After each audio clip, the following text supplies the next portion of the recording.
joining us now is a member of the Senate Armed Services Committee, Missouri Republican Senator Eric Schmitt. Great to have you with us this morning, Senator. So the president hinting yesterday that he would prefer to provide Ukraine with air support instead of deploying troops to enforce a potential peace agreement there. But what do you take away from the president's actions so far and meetings to end this war?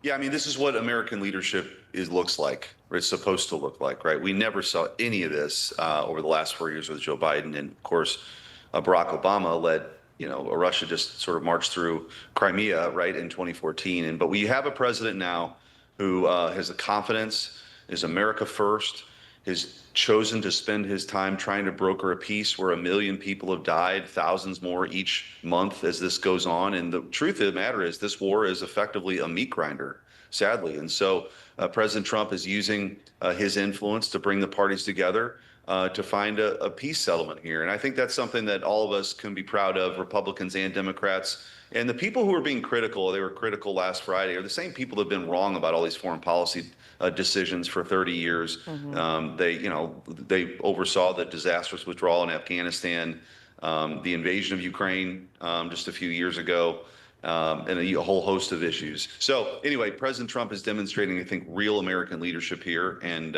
I'm really proud of him.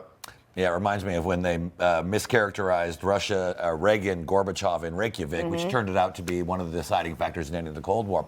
I do want to stick with Russia, though, for a second, Senator. I know a topic you're hot on. You said recently that you believe prosecutions are the next chapter of Russiagate. I mean, can you elaborate? And when do you expect that we might start to see something?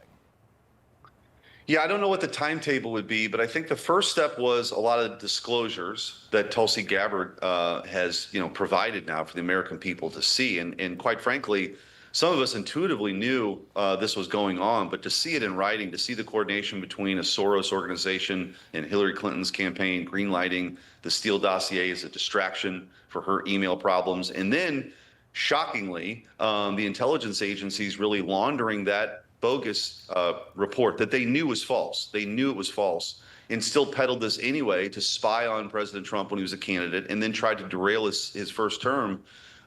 Really is, probably the biggest scandal we've ever seen, certainly bigger than Watergate. And I think now that you've got that transparency, the next step here is she's, getting rid of some of these security clearances, but also prosecutions. And I think that is what should come next. And so what that could look like is a conspiracy.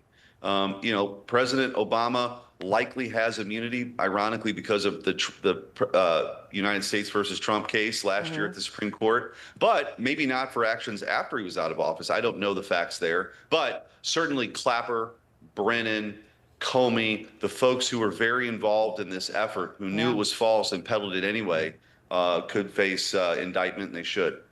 I want to shift gears while we have you here because I want to talk about your new book. I can see it there behind you as well. The Last Line of Defense. Tell us what seems like a playbook on how conservatives can beat the left in court.